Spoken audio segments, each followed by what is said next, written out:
For graphs in kinematics, you must remember few important points which are mentioned here. One is slope of Vt gives acceleration, slope of xt gives velocity with sign. Another point is area of Vt gives change in position. Again, area gives change in position, and change in position can be termed as displacement. And area of AT will again give the change. Important word is change in velocity. So we should not remember that area of AT curves gives velocity.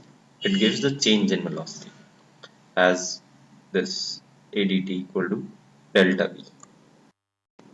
Degree of curve decreases from xt to vt to at, because when we differentiate xt we get vt, and when we differentiate vt we get at. So if the xt curve is of n degree, or say parabola, the curve of Vt will be a straight line, degree lesser than that, and At curve will be a constant, like in this example. Vt is a straight line, St is this parabola, acceleration is constant, v square plus u square, v square equal to u square plus 2s is the third important equation, and that is also a parabola. And you should remember that in this equation, when we plot v versus s, the parabola is symmetric about x-axis, not about y-axis as in ST curve. In this example, you have to find, assuming this curve as VT curve, you have to find the acceleration in first 2 seconds. Acceleration is given by the slope of VT curve. So it comes out to be 20, change in velocity upon time. If we have to find acceleration from t equal to 4 to t equal to 8, again they use the same definition. Final velocity is 0. Initial velocity means t equal to 4, velocity at t equal to 4 is 40, means change in interval will give you minus 10. And if we have to find the velocity at t equal to 10, we can use the same value of acceleration minus 10 for this interval also, because the line has the same slope from t equal to 4 to t equal to 10. So the acceleration remains the same. Acceleration is change in velocity upon time taken.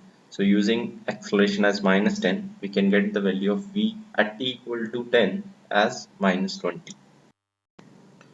Area of Vt curves gives you the displacement. So from t equal to 0 to t equal to 8, if you have to find the displacement, just take the area. And if you have to find the displacement from t equal to 4 to t equal to 8 in question number, t equal to 10 in question number 5, so the upward area from t equal to 0 to t equal to 8 will be taken as positive, but this part downward area below the x-axis will be taken as negative. So the total area from 4 to 8 will be this. Downward area will be treated as negative, will be 60. And if you have to draw speed time curve from Vt, velocity time from speed time, speed time from velocity time, just take every portion which is below the x-axis, just flip it to and make it above x-axis. So this triangle was below the x-axis in the original curve of Vt, and we have made this above x-axis. Assuming this curve as displacement velocity, displacement time curve, we have to draw distance time curve. So it is an interesting situation. In distance, we cannot decrease the distance no matter what happen. Distance must increase as the time goes by. So whenever the curve goes down, flip that curve, whatever the slope, whatever the downward slope, will take that upward slope and continue with that curve. And if we draw the AT curve from VT curve, we have to take care one simple thing, that slope of VT should be A. Slope is positive 20, slope is 0, slope is minus 10, and so on, slope is plus 10 in the given intervals. If we try to draw XT curve from VT curve, we'll take, if slope is positive means acceleration is positive, VT curve will be an upward opening parabola. If slope is 0, means acceleration is 0. XT curve will be a straight line with a positive slope because the velocity is positive. Slope of xt gives you velocity. These curves should pass on the same information. The information of given by Vt should be same as the information given by xt. From 4 to 10, it's a part of downward opening parabola, and from 10 to 12, it's a part of upward opening parabola. I have to redrawn this curve just below it, okay, because of some confusion. In this example, this curve is between velocity and position, and you have to find first of all Vx. Finding Vx is a simple thing. It's equation of a straight line which comes out to be this. And then if you have to find Vx, if after finding Vx you have to find Ax, then the definition of A is V dv by dx. dv by dx is the slope of Vx curve. Again, dv by dx is the slope of Vx curve when multiplied by V will give you acceleration. So slope is this, acceleration comes out to be this, and we get this result. And in the next example, now from A as a function of x, we can draw this curve Ax.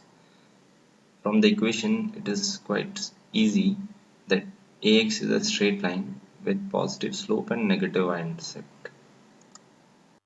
In this example, from Vt curve, first of all, we'll assuming it to be a Vt curve, we have to comment in which interval the particle is slowing or speeding up. So for slowing and speeding up, just take the sign of acceleration and velocity. If they are same, then the particle must be speeding up. Again, I am repeating, if the sign of acceleration and velocity are same, particle must be speeding up, and if they are opposite, particle must be slowing down. So from Vt curve, we can get both, as A is the slope and V is directly given by Vt curve. We can guess. And if we assume the above curve as Vx curve, then we have to find acceleration by multiplying V by the slope dv by dx. As the curve above curve is Vx curve, the slope of Vx curve will be dv by dx, and when we multiply V with dv by dx, we get A. So in this we can comment whether the particle is speeding or slowing down by just looking at the sign. Signs are opposite, slowing. Signs are same, velocity and acceleration have same sign, speeding.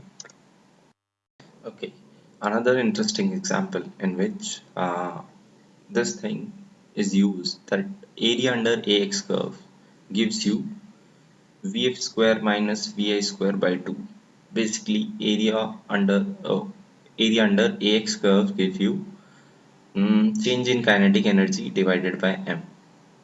Okay, so for you have to find final velocity if the initial velocity is given as 10 for this AX curve. Using the above definition, it can be derived easily. Just put A equal to V dv by dx and integrate with respect to x. So we get area equal to 50, which is equal to Vf square minus 10 square by 2, and we get the value of Vf as 10 root 2. Okay, this is the derivation for the above mentioned result. Thank you.